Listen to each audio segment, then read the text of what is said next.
Okay,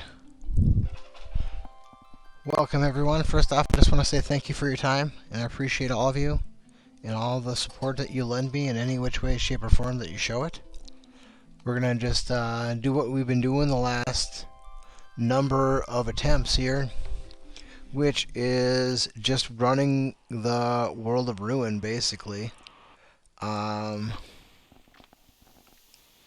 I have a framework in place, and we're gonna see. I think last time I died was against Doom. Uh, it was close. He was almost dead, but he got me. The thing is,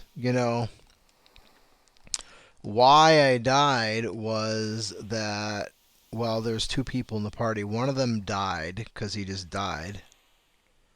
And the other one died because he was frozen. And then, he got unfrozen, but by the time he got unfrozen, too much time had gone by and Doom got to go again. And so basically, I just died there. But the thing about that is, I don't know if there's anything in my control that I can really do there that would help me much. I don't think an ice shield will prevent becoming frozen. So, and I don't have an ice shield anyway, but I could get one. I mean, it wouldn't take very long to grab that, maybe a minute or two to grab that ice shield. So I'm not morally opposed to collecting that item. Basically, I'm trying to put together strats that will work, an overwhelming vast majority of the time on a single attempt. Because the ultimate goal here is I'm basically trying to put together a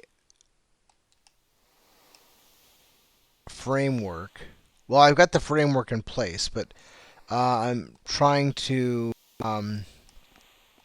put together the little nuances of a run where I can beat the game in one sitting.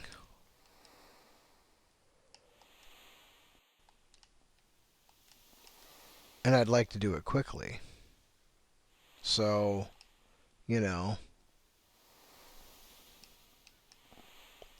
my original plan was to do it in under 12 hours. But as I have put together better strats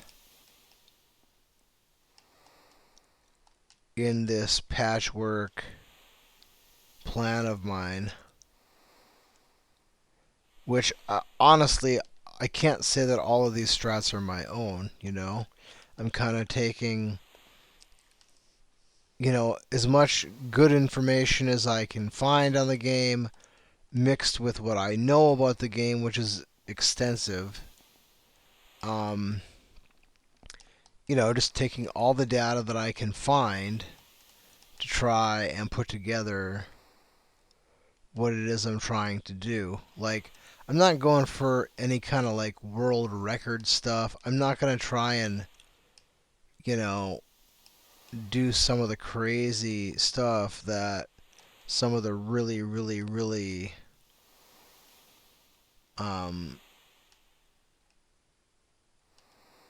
highly experienced professional speedrunners, the kind of stuff that kind of people would try to do and put together. I'm not. This isn't that's not the point of this. This is like I guess if you want to call it a personal objective or a personal best. I don't know. Usually when I play this game, I'm doing uh, like a zero experience game type thing where I gain the least amount of experience that's allowed throughout the course of the game, which leaves me with level 6 characters, which actually that's pretty solid, dude. I got is that less than 6 minutes from load to raft. That was really good. Well, for me anyway. Like last night I think I was at like 14 minutes or some shit. Just crazy. I hadn't been paying a lot of attention to that, but um, I seem to remember like an 8 minutes, maybe a 10 or a 12 minutes. I don't remember for sure. And then I just know that one time I got 6 minutes, and I thought that was pretty good, but I didn't have a large enough sample size where I was actually paying attention, so I didn't really know, what the expectation would really be. But then when I had like the 14 minutes or 16 minutes or whatever it was last night, I was like, dude, that's taken forever, man.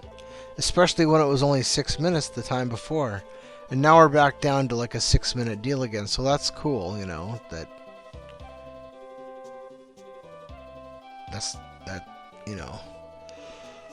didn't seem that bad. But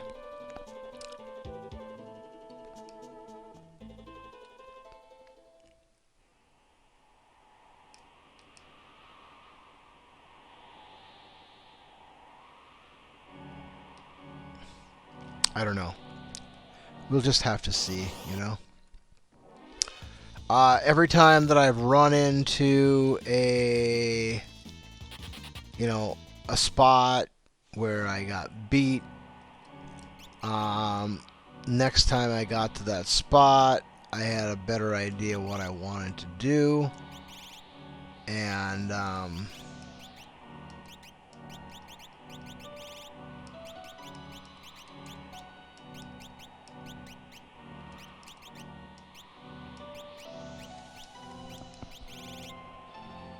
so when I came back the next time, things have typically gone better. I don't know if I've gotten like, if I've been 100% after the first attempt, if I lost it the first attempt and came back to do it again, if I was, successful the second time every time I got to that spot next time. But it's been pretty close. I don't remember there being any spots where I had repeated failures.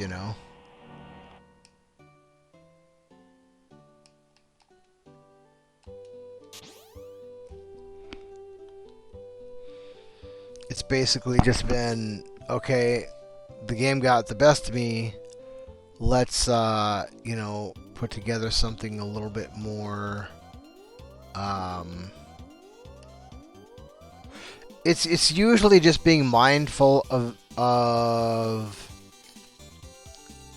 that particular outcome that occurred, and then showing the respect that's due to that situation so that you can do everything you can to try and prevent that from happening again. So, like for example, there's these enemies down in Daryl's tomb that I think it's called XO-Ray, but it's like a flower, and it has the ability to I think zombify. So that's a formation that if you don't get a preemptive, you really want to be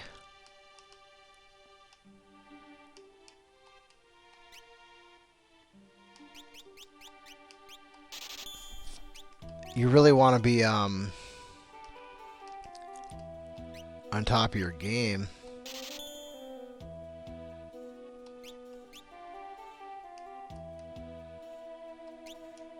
And damn it.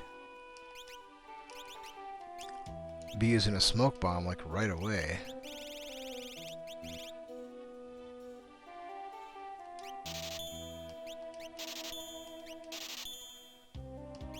Crap.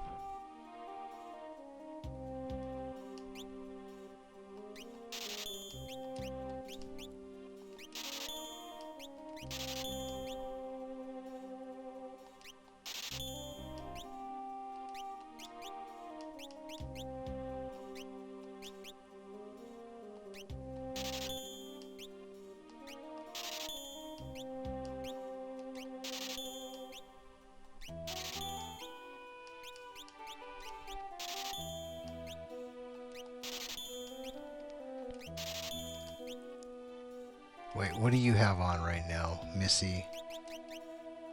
Yeah, okay.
Anyway, every time that I've run into a spot that got me, next time I was there, I'm pretty sure I was able to overcome that, and that I don't remember falling again to that same spot in any of the subsequent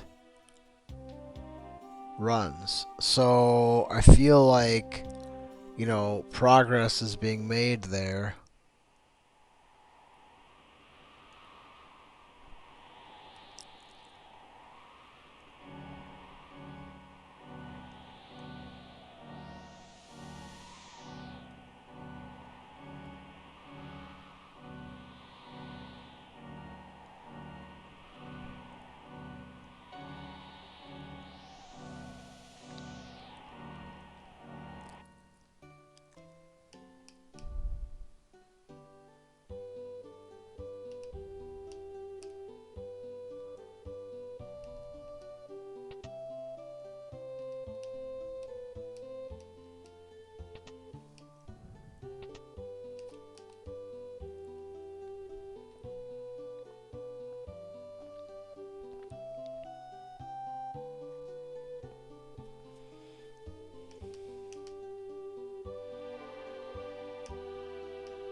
Come on, old man. Get out of the way, bro.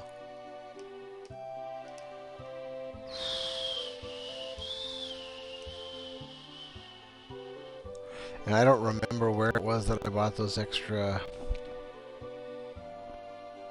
sprint shoes. I did find a place.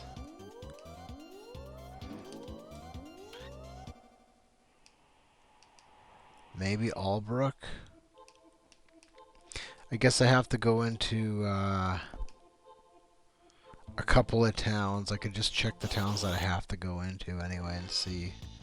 Maybe, you know. Maybe.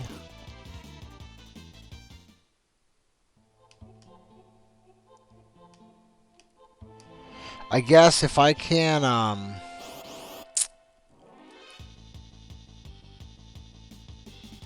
if I can put together a plan where I can consistently beat the World of Ruin without dying, and then do that, well, I mean, ideally like an hour and a half, but that's probably not realistic. Probably 2 hours is more realistic.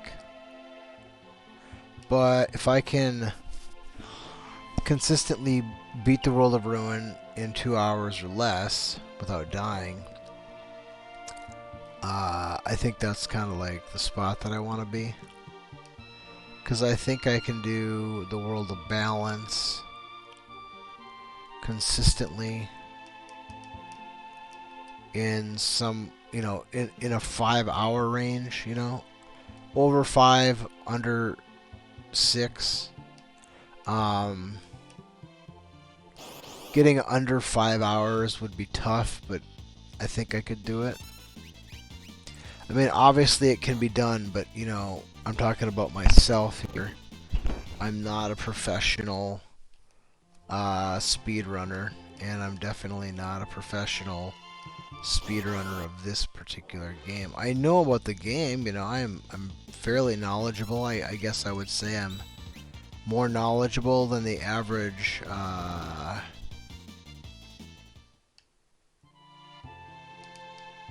I would even say more knowledgeable than the average Final Fantasy fan, because I would say all time added up, I probably have put more time working on this game than any other single game.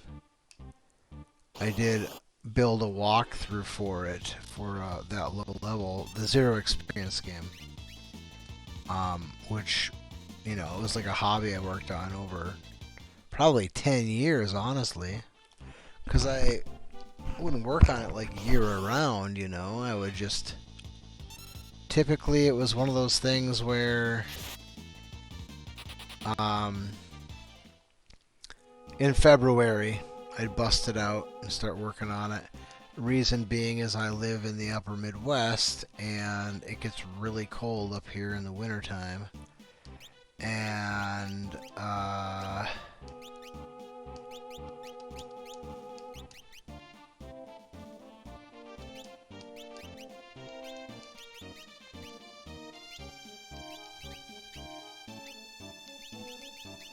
you know, you don't want to be outside. It's terribly cold on the outside.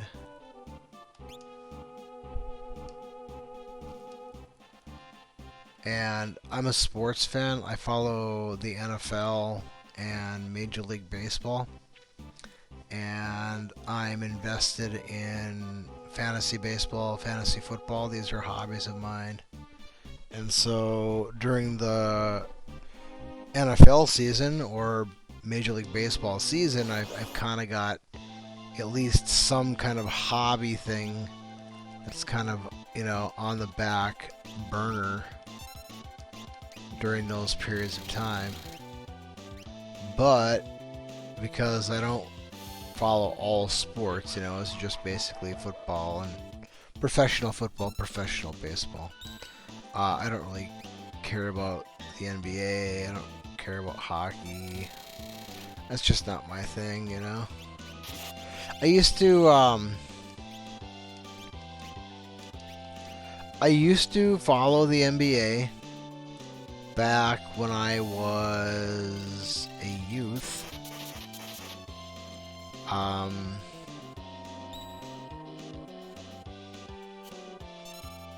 Like a lot of people from my era of childhood, I was a Michael Jordan fan. I liked Michael Jordan. He was the guy. And so, as a default, because of because of Michael Jordan. Um, I rooted for the Chicago Bulls. But it was more like I was just rooting for Michael Jordan and he played for the Bulls. I never really had outside of Michael Jordan, I had no real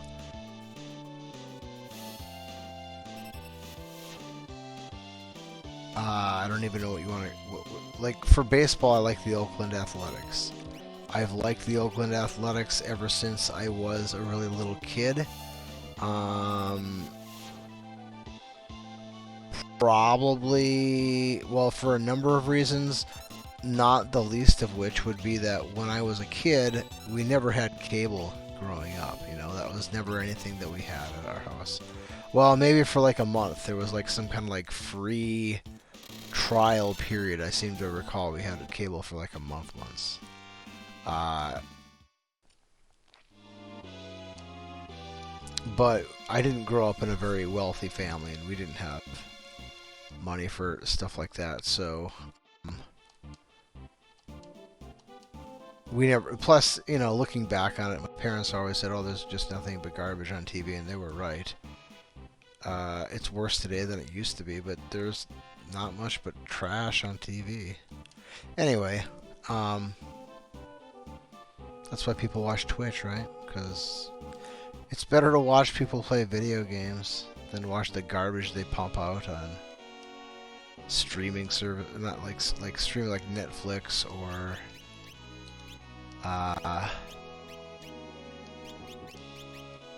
just regular TV or whatever. It's just garbage. It's just garbage. Incessant trash. Anyway,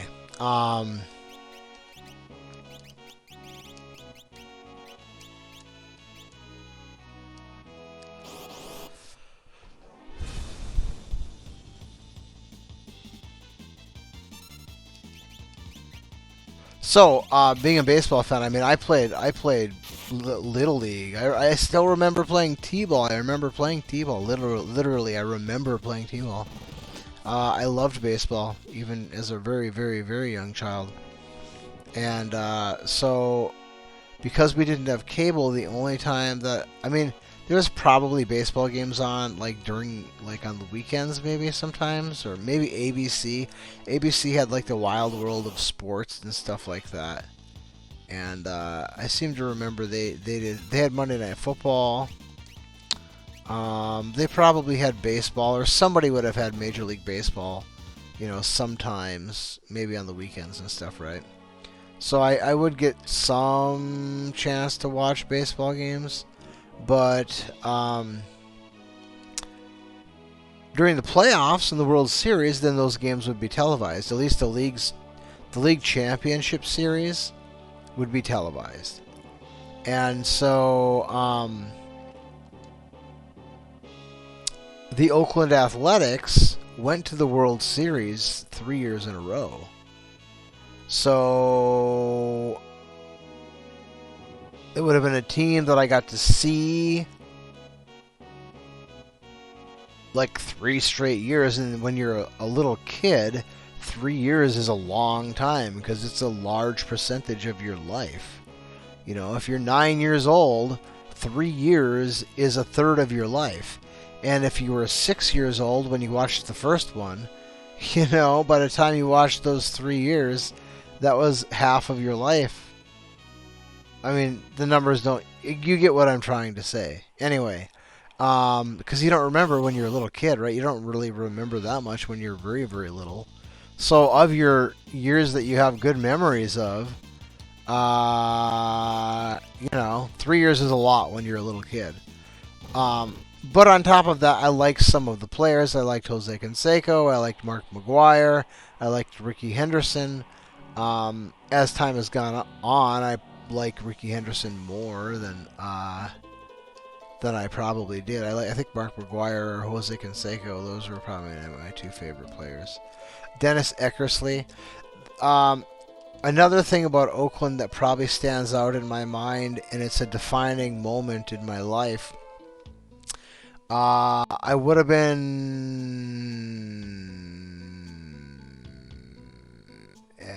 like 9 years old, I suppose. 8 years old, something like that. I don't remember for sure. I'd have to count the numbers to make sure, but I think 9 sounds about right. But uh,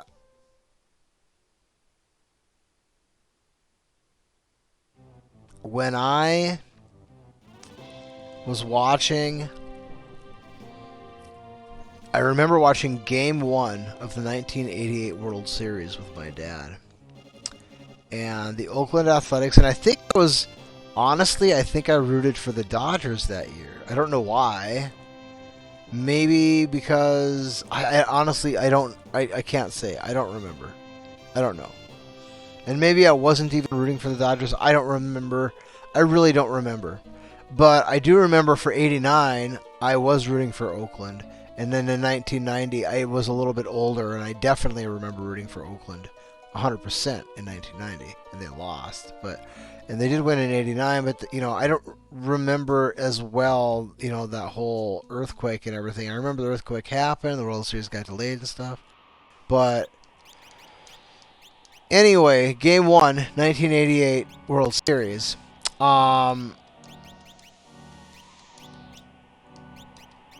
Dennis Eckersley is on the bump in the ninth inning.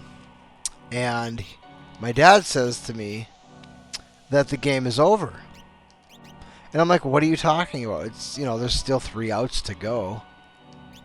And he's like, well, and maybe this is a life lesson on top of a pivotal moment, but my dad is like, well, it's game over, Dennis Eckersley's in the game, that's it, the game's over. Well, that would have been, at that time, been comparable to Mariano Rivera coming into the game for the Yankees. Because, Eckersley really was lights out. Like, once he came in the game, it was pretty much over. But I said to my dad, I was like, well, it's not over yet. There's still 3 outs, and he's telling me it is over, because Eckersley's in there. But I'm a little kid. I don't know Eckersley's that good, right? I don't understand all of the nuances of the game, and, I'm a young child, right? I'm not like an infant, I'm not in diapers or anything, but I'm still young enough where I don't fully grasp the gravity of the game. And so I tell my dad it's not over yet, and then Kirk Gibson hits that home run. Of all times, right? Of all the times for Eckersley to shit the bed, it's against that guy in that moment. So that was the first time in my life where I had ever told my father, no, you're wrong. Because technically he was wrong. The game was not over yet. He was making an assumption and just, saying, well, the game's over. And I was just being a kid saying, well, no, it's not over yet. There's still 3 outs to go. Not really fully understanding what it was he was trying to get at, I was just like, well, no, you're not right, or you're wrong, because there's 3 outs to go. Not realizing that, an overwhelming vast majority of the time, in all, for all intents and purposes, the game is over.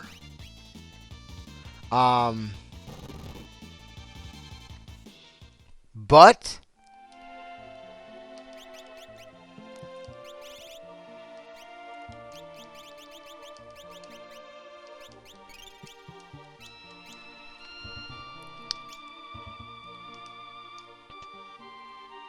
Kirk Gibson hits the home run. And not only was I right in that there was 3 outs to go, but my dad was wrong. And the game didn't conclude the way that, he said that it would, right? So I was right and my dad was wrong. And when you're like a kid, I guess in my situation, That was a pretty big deal. I mean, maybe some people, their dad is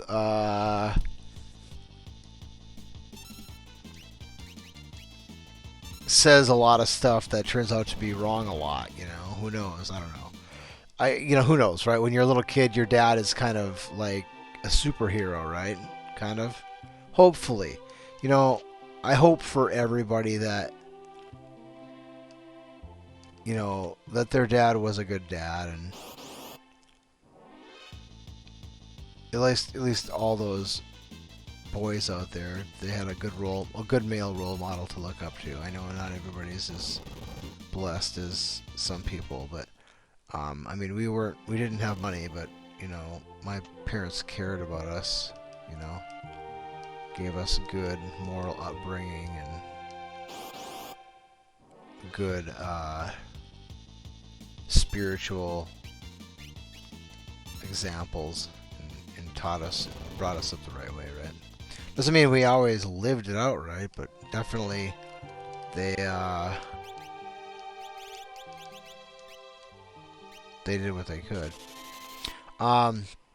So I'll never forget that because I was right, my dad was wrong. That's the first time that ever happened. And that's probably a pretty big deal for most boys when that moment occurs. I guess my dad is not infallible. I just bested him in something. That's kind of a big deal for a little boy. And a learning experience for the dad. That was something he never should have said. He should have framed it differently, He should have tried to explain to me how good the pitcher was, and that the most likely scenario would be that he would be successful and the game would be over. But he didn't frame it that way. He acted as though it was a foregone conclusion, and it was not. So that probably has inspired me throughout my life, and it's something I've had to work to correct, which is that whenever somebody's wrong about something, I want to pipe up about it right away, And that's probably, not probably, it's not the best idea to always do that. Sometimes it's better to just let morons just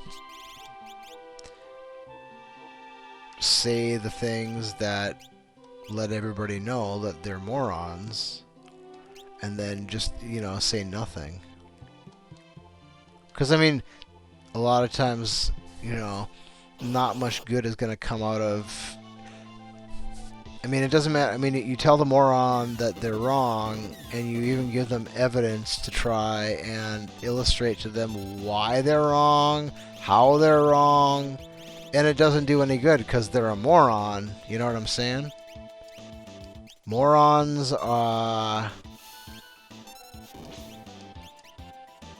they're tough to deal with a lot of times.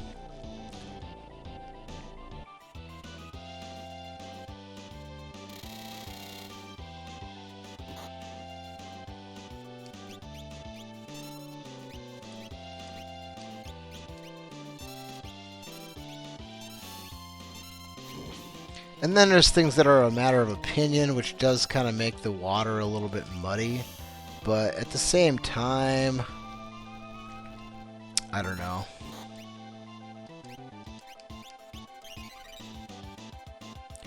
I've been talking to my sister, who we usually don't talk very much. We don't get along very well.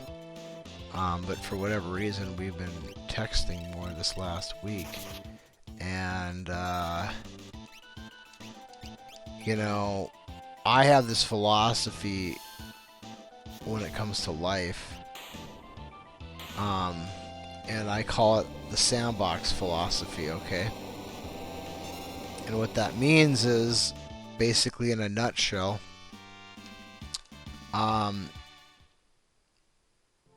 it's exactly what it is. It's a sandbox, right?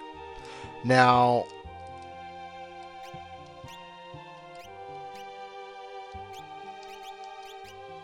every kid that had a sandbox knows what sometimes you find in a sandbox. And what you find sometimes in a sandbox is a cat turd. Because cats like to bury their shit in sand. Okay? So if you don't ever want to dig up that cat shit, you just simply don't play in the sandbox. That is the surest way to avoid the cat shit that may or may not be lurking within the sandbox. Okay? Now, that doesn't mean, in life that, so this is now a metaphor for pretty much, your whole life, right? You could, take that to the extreme and say, well, I'm going to just live in a bomb shelter so I don't have to ever encounter any kind of, cat turds, right? I don't know that I would necessarily advocate for that kind of application to the sandbox theory or way of life, but it does apply to most things. So, for example, one example of a sandbox would be, let's say you and your friend or a group of friends were out at the bar and you've all had, quite a bit to drink and it's closing time and the one guy's like, yeah, I'll just, give everybody a ride home, right? Well, he's had as much to drink as everybody else, right? He just happens to have the car there. Now, you can agree to get in the car with him, or you can say, no, I'll just get a cab, I'm good. Sometimes it might be difficult to do that. There's peer pressure involved. You don't want to offend the guy, saying, I don't really trust you to drive. That might not go over very well. There's a lot of reasons why a person might just say, screw it, I'll get in the car. But you're opening yourself up there, you're getting into, you're playing in a sandbox there that might potentially have some pretty nasty cat shit buried under the surface. Now, there might be no cat shit in that sandbox. Or you might just happen to be playing in a corner of the sandbox that, you don't unearth that cat shit. There's a lot of luck involved. But one sure way to avoid that cat shit is to just not play in that sandbox. You just don't get in that car. You come up with whatever socially acceptable excuse that you need to say, nah, I'm good. Whatever it might be, I'm sure there's a lot of reasons you can come up with that doesn't offend anybody. And then you call a cab, or you call your girlfriend, or you call somebody else, and you get a ride, right? Either way, you don't get in the cab, or you don't get in the car with the drunk guy.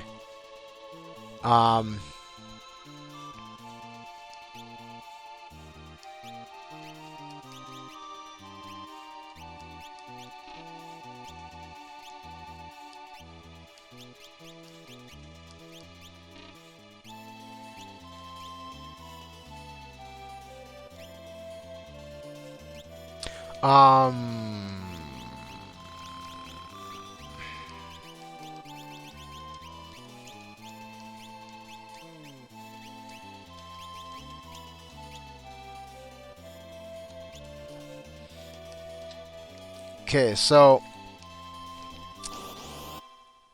calling a cab or getting a different ride is a way that somebody just avoids that sandbox, okay?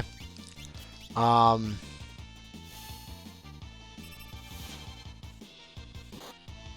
you can relate this to all sorts of different things.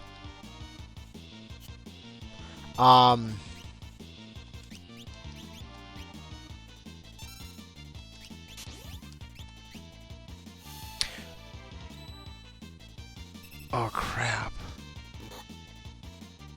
One of the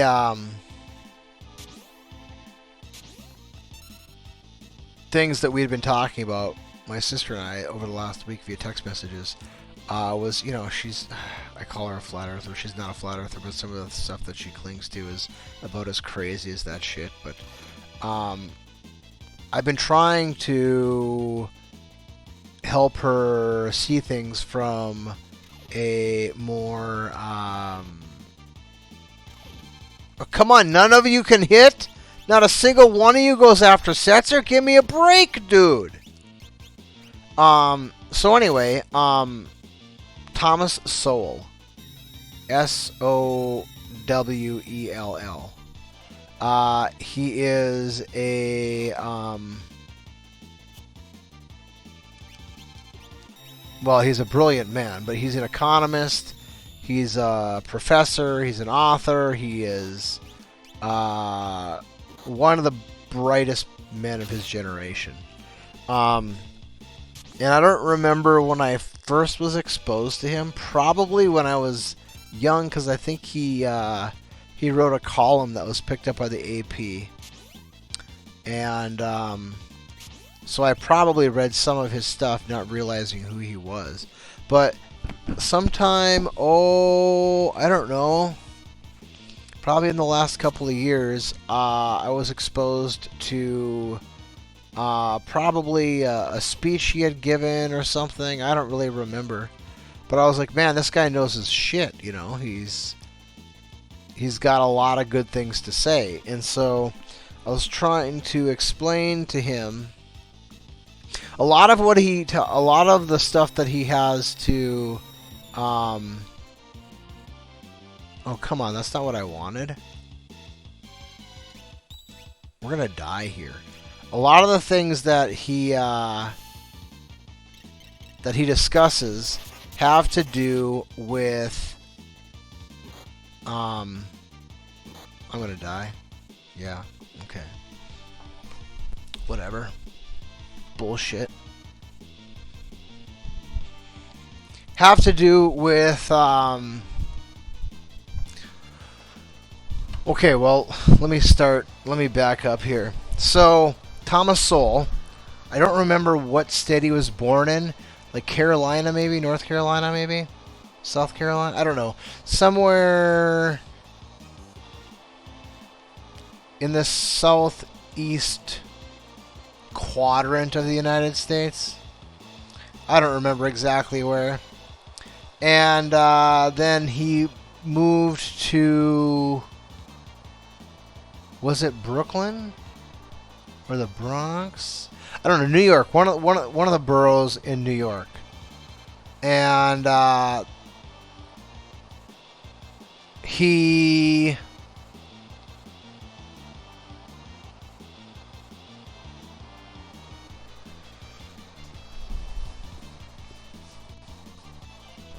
was a Marxist. Oh, I should also mention that he's a black dude, too. Not that that really matters that much, but it kind of does. Considering the positions he takes on a lot of things. But, anyway, he used to be a Marxist when he was young. And one day when he was commuting from, we're at 44 and a half minutes. He was commuting from home to work or from work to home. I don't remember what the story was, but he started to notice that there was there were these big differences between this, that, and the other. And I don't have it memorized, the story or whatever. But he got himself asking some questions. He was working for some government agency at the time, and he basically came up with a solution to the problem. That whatever bureaucracy that he was working for was tasked with, whatever problem they were tasked with solving, and he started asking questions and started coming up with solutions, and was basically told, you're gonna cause all of us to lose our jobs here. So you know, that got a lot of people not liking him. And that got him to realize that government bureaucracies are the enemy of the people. And that led him on a different path away from Marxism, obviously. But a lot of what he talks about is basically how the government does a really, really bad job of just about everything. And the things that they try to fix, they usually make worse. And whatever it is that they're involved in, the private sector always does a better job. They do it more cost effectively, and the final product is superior. And how, in a lot of ways, all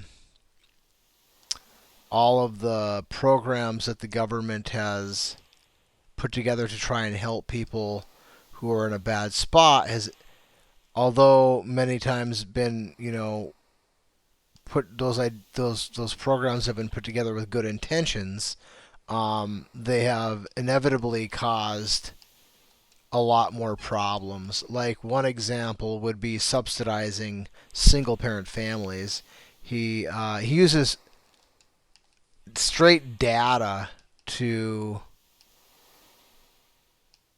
reach the conclusions that he does. Like, so for example, he says that a lot of the plight of black Americans is the fault of the United States government and not so much the remnants of 200, 300 years ago and the way things were in the country back then. And he cites data like, for example, in the early part of the 1900s, the unemployment rate among blacks was lower than that of white people, for example, and that the marriage rate among blacks was higher than that of white people in the early 1900s, which then you see a lot of the programs put together, which are basically like subsidizing single parent homes and stuff like that took place in the 1960s when that's really started in full force, and you saw the complete and total collapse of, especially within the black community, but as the American society as a whole, the collapse of the family as the government started subsidizing single parent families.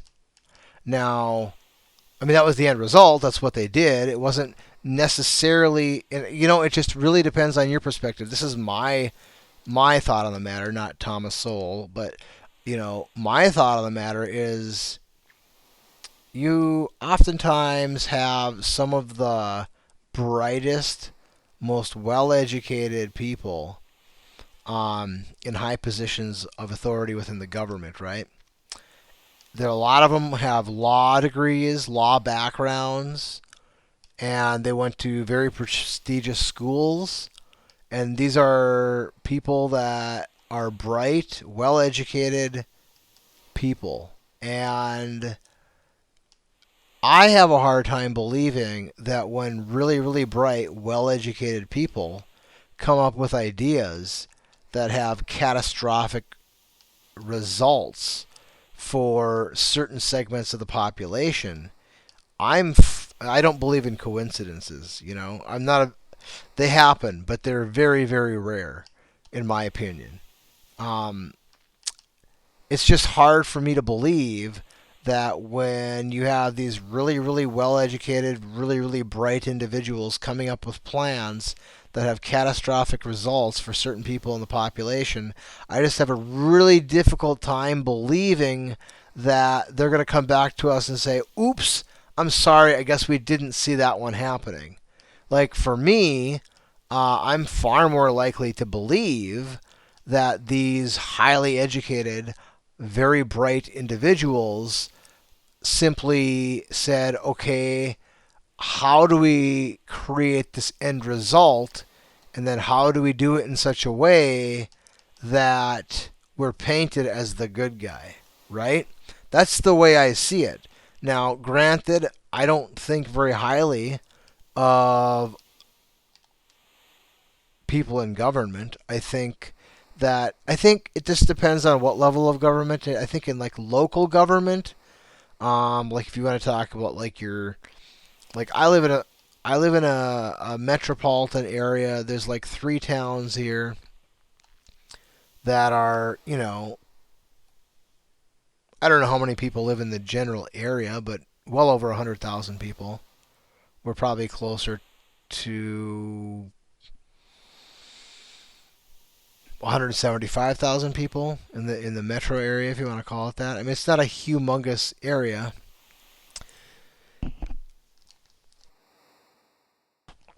but it's big enough where the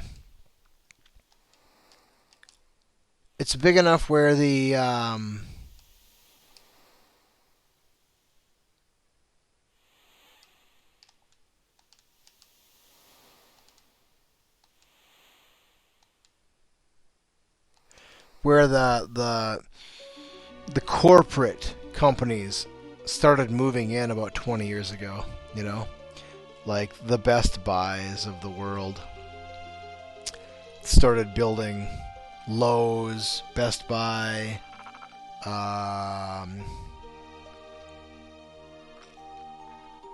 you get the idea, right? Um, those companies don't typically start opening up shops until a certain population bubble has been burst.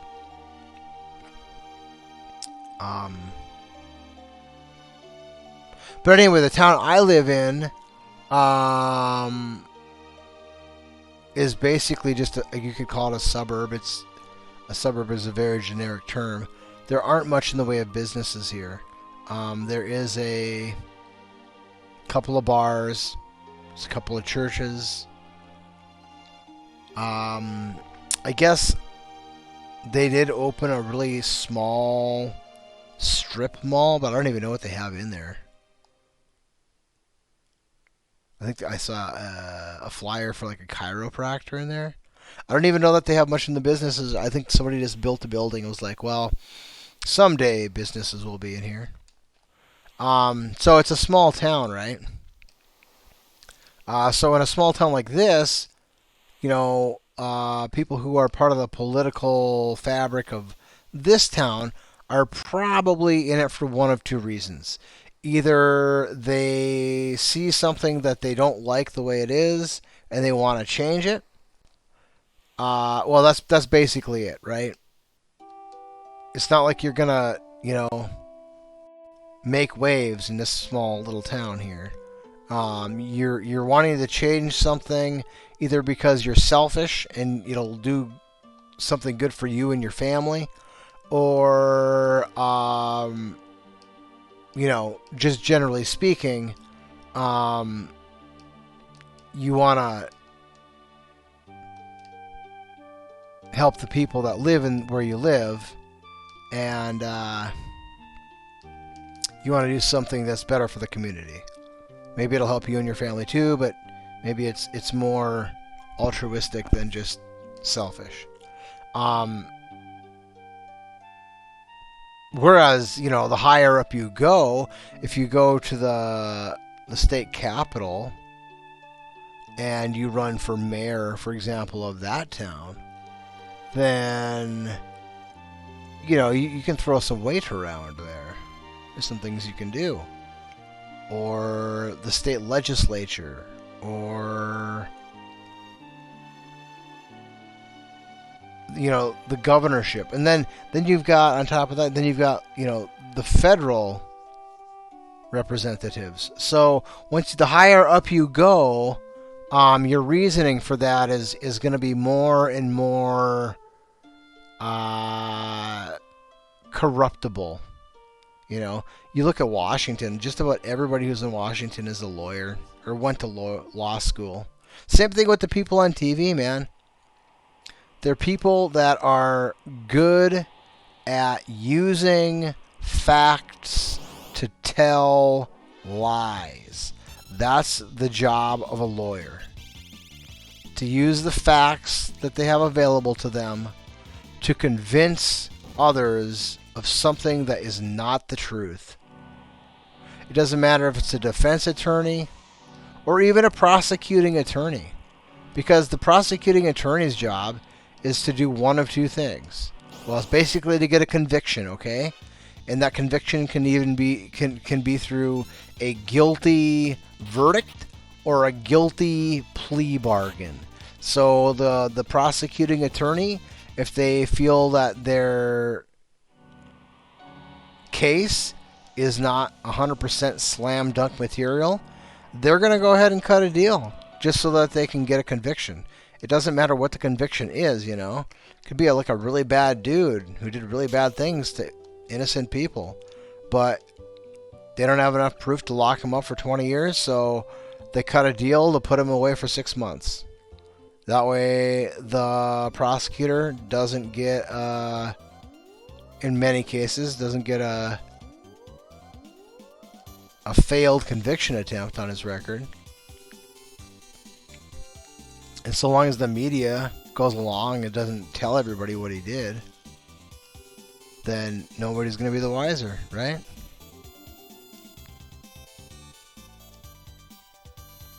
I don't know. I don't think very highly of these people. They're professional liars.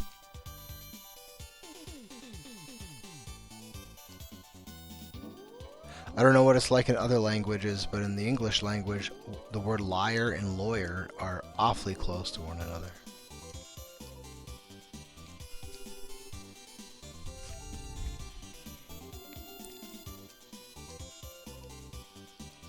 Anyway, so I've been trying to enlighten my sister a little bit, try to, expand her worldview a little bit, and introduce her to Thomas Sowell. But she's so down. I mean, I've been referring to her as a flat earther lately because the shit that she believes is like, dude, are you kidding me, dude? It's, and it's stuff that I can see how people would get indoctrinated, I guess would be the right word, I think.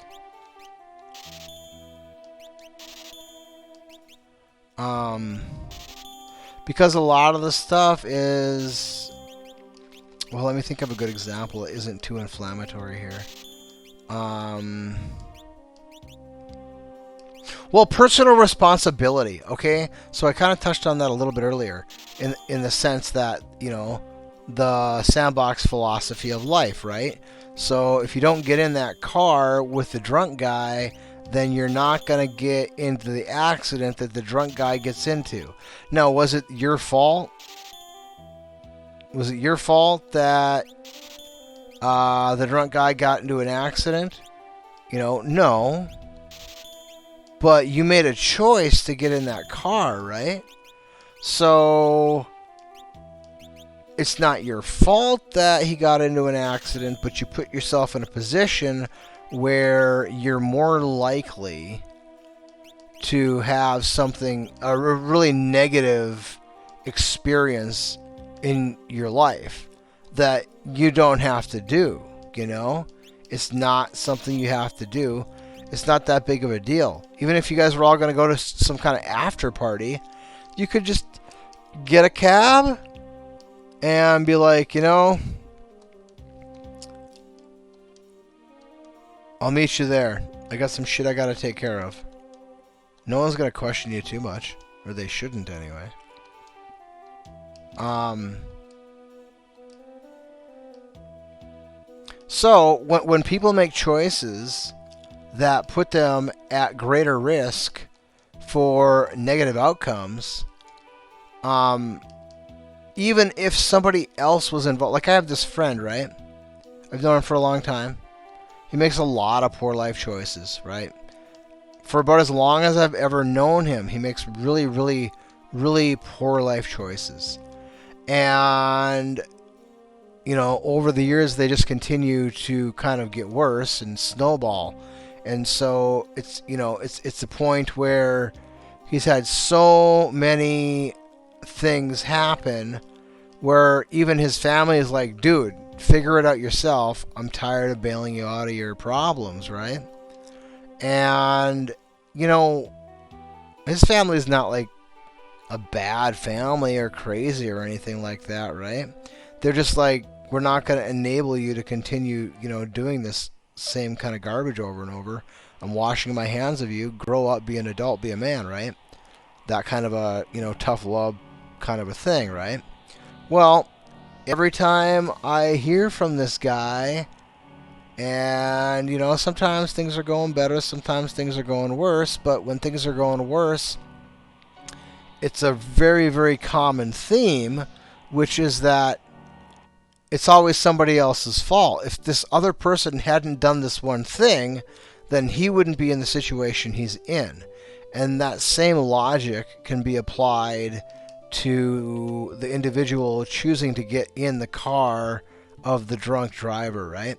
So it's the exact same thing where the individual makes a choice. Do they get in the car with the drunk driver or do they not?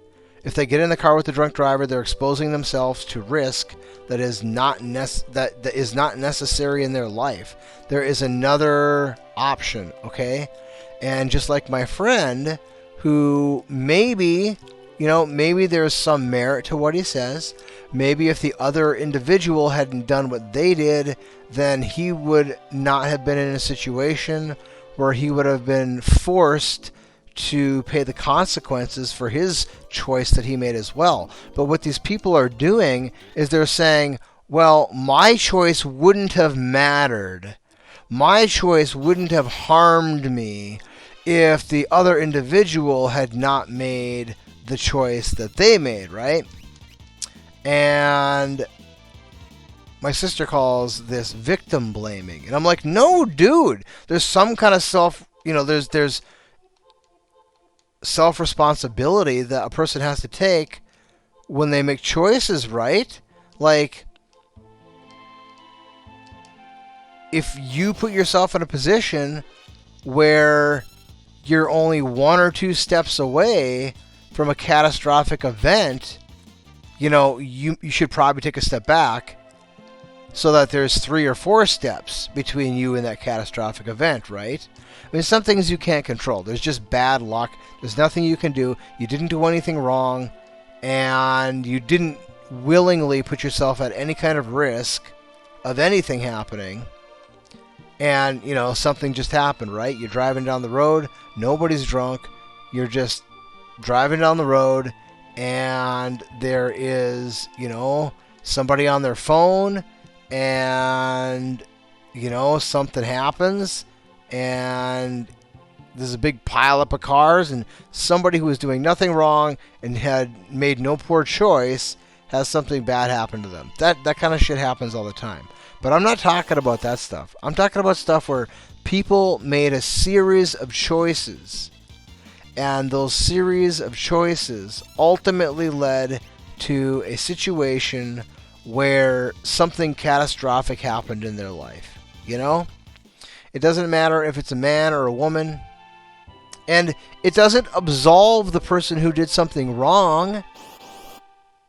In no way, shape, or form does it absolve the party that committed some sort of wrongful act, right? It doesn't absolve them. It just... So I have this sandbox philosophy, right? And it's changed over time. As I've gotten older, obviously I've become, I suppose you could say, more conservative. So like when I was in my 20s, I would have had no trouble going out to the bar, getting loaded, and, you know, getting in somebody else's car, or even driving myself. It wouldn't have bothered me to do that when I was 21 or 22. One, I'm invincible, right? Because you're always invincible when you're young. You never think anything wrong or bad is going to happen to you, right? But on top of that, I was confident in my ability to, you know, to function, right? Now, thankfully, you know, I never had, you know, any terrible event happen where anybody got hurt or anything like that. But I was willing to take that risk, you know. I wasn't concerned about it. But as I've gotten older, you know, I realize that, you know, those were poor choices that I was making. And I should have been more aware of the dangers that I was, you know, putting myself at risk for. And, you know, if I would have gotten into an accident. So the thing that started to really make me think about it was not that I was concerned. You know, I don't really hardly ever drink at all anymore, but, you know, back in my 20s, in my late 20s or whatever, right? I still wouldn't have a problem going out to the bar, having a few beers, and then driving home. It's not like I was, like, wasted or anything, but, you know, I'd probably be on, you know, on that gray area of was it over the legal limit or not? Who knows, you know? Who knows? But that gray area. But the thing is that started making me think of, you know, what if some douchebag runs into me? You know, if some douchebag runs into me, I'm gonna get screwed, even if I didn't do anything wrong. You know, I mean, if some douchebag smashes into me while I'm driving because they're on their phone or something, that is of no fault of my own. I literally did nothing wrong to cause any kind of an accident, right?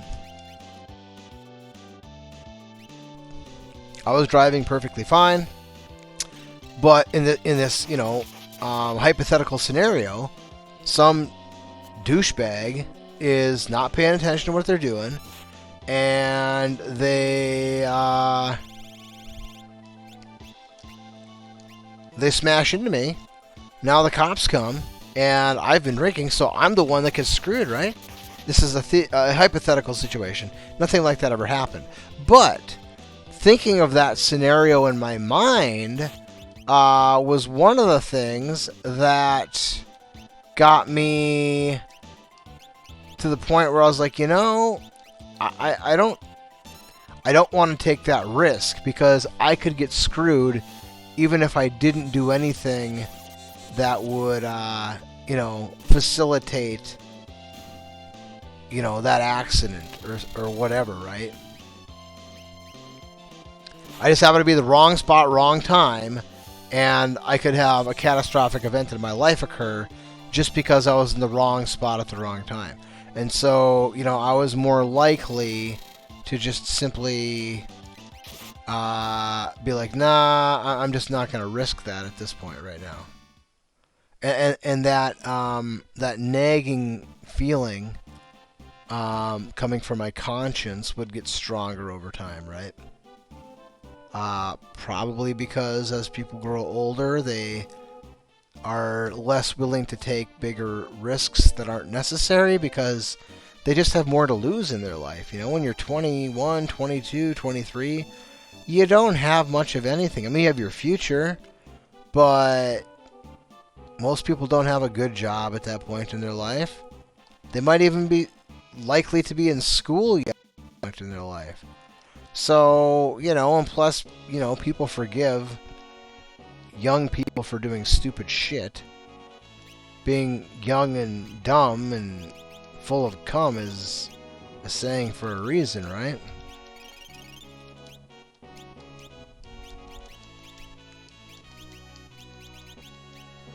Anyway, you can apply that to so many different things.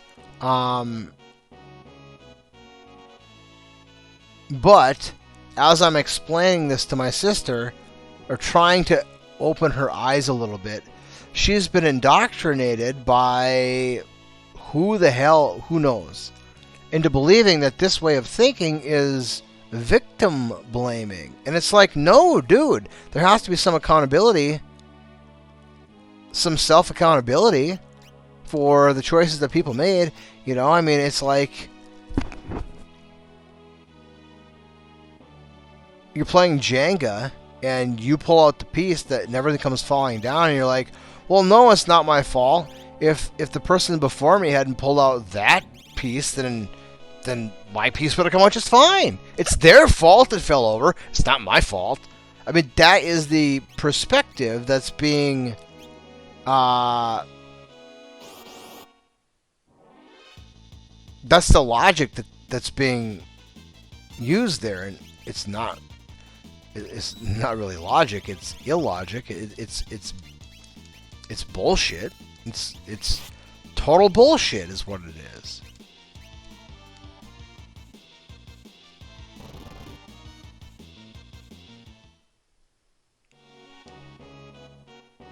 I mean, there is something to victim blaming. Like, it's something that feminists came up with to say, you know, if a girl dresses up like a streetwalker and goes out to the bar and gets so drunk that she can't walk anymore, and some douchebag comes along and abuses her, it's not her fault.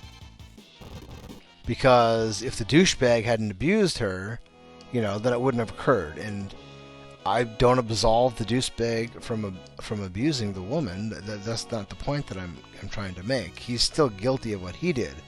But if she simply had, one, not gotten so wasted that she didn't know where she was and couldn't walk, then that probably wouldn't have happened to her. And two, if she hadn't been dressed up like a streetwalker before she went out to the bar to get smashed. So what you're seeing here is a chain of events that are choices made by the woman that led to her being in the situation where a bad man did a bad thing. Okay? Now he has to pay his consequences for what he did. He's not absolved from his behavior whatsoever. But if she simply had not been behaving the way she was behaving, then the whole thing never would have happened, you know? Just like not getting in the car with the drunk driver. You just don't play in those sandboxes, and you don't find those cat turds. And then you don't have to try and absolve yourself of any kind of wrongdoing by putting all the blame on somebody else, even if they're guilty of some wrongdoing. That's not the point. The point is, don't put yourself in bad spots. You know, it's like, don't go to... There's bad neighborhoods in the real world. There's bad neighborhoods online. You get a virus on your computer, odds are you're hanging out in a shady neighborhood on the internet. So you can say, oh, well, it's the person who put the virus out there. It's their problem, or it's their fault. That they're the reason why my computer is all messed up right now, right? You could say that, and there would be some truth to what you're saying. But you're not taking any self-responsibility for that. If you had simply not gone to that bad neighborhood and been doing whatever the hell you were doing in that neighborhood on the internet, then that person who put the virus out there wouldn't have had the opportunity to infect your computer, now would they have? So, at the end of the day, whose fault is it? That's 100% the person's fault with the infected computer. 100% their fault. Because there were a chain of events. A list of choices made by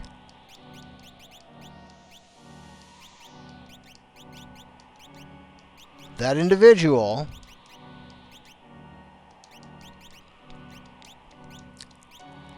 that led to them getting that virus on their computer. There are people that have lifestyle choices that put them at terribly great risk of some catastrophic event befalling them. People that jump out of airplanes, for example, run the risk of that parachute not opening. Whose fault is it when the parachute doesn't open? I don't know. Probably not just one person. Probably multiple people. And the person who jumped out of the airplane wouldn't have had to suffer the consequences of the parachute not opening if they had simply not jumped out of the airplane or even got on the airplane in the first place. People who use intravenous drugs and get some kind of nasty virus or illness of some sort and they die young. Or maybe they don't even get a disease. Maybe they just overdose, right? Well, this is a lifestyle choice this person made. They might live to be 80 years old and have no consequences as far as health consequences are concerned from their choice of drug. But, they might catch some nasty virus the first time that they do it, and they might die a horrific death from it. Same thing with other lifestyle choices. People engage in very highly promiscuous lifestyles, and they put themselves at risk. They put themselves at risk of getting nasty diseases.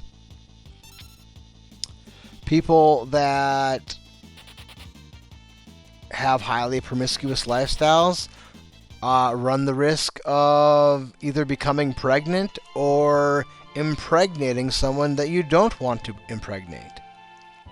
There are all sorts of payoffs and risk versus reward situations when it comes to lifestyle choices. And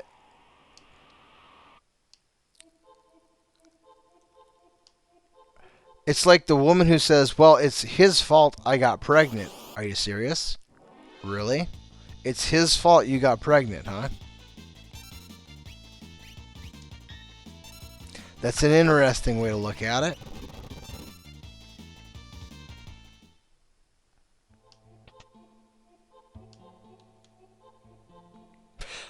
Obviously, he played a part in that. He played his role. But I bet you were having a fun time. And I bet you made a number of choices that led to you being pregnant now.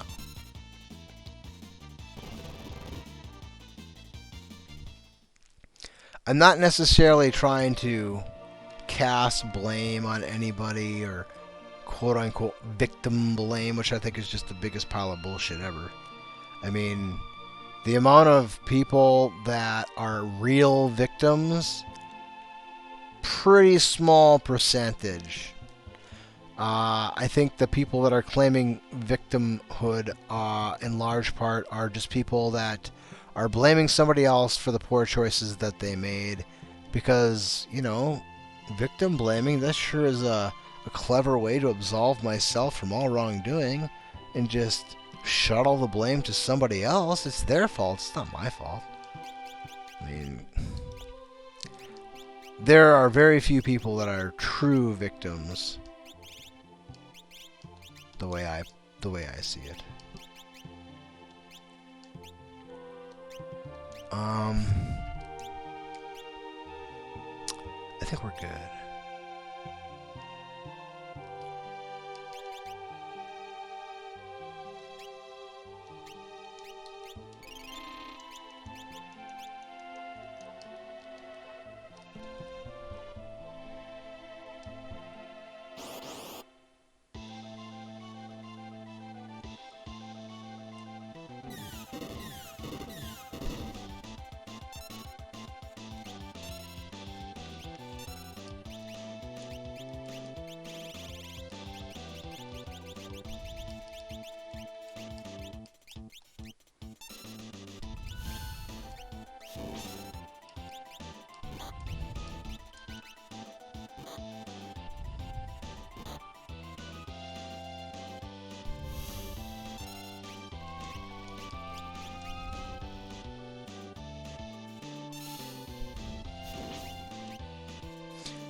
Who killed me last time? Was it this guy? No, those frogs. The frogs got me.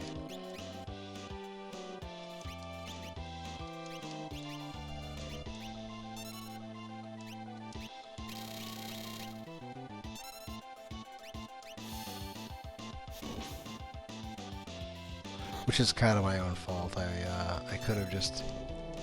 I didn't want to start over. So what I did was...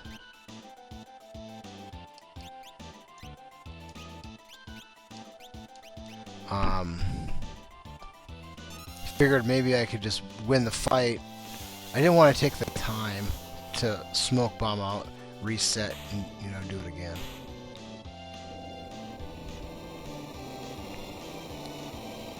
So this one's pretty solid here. That's a high percentage strat there.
I heard that Joe Biden's trying to buy votes by giving people like 10 or 20 grand towards their student loans. It's like, dude, if he does that, I'm of two minds of it. One,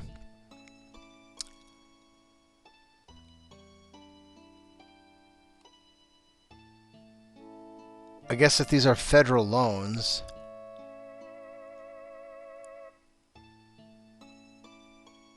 you know,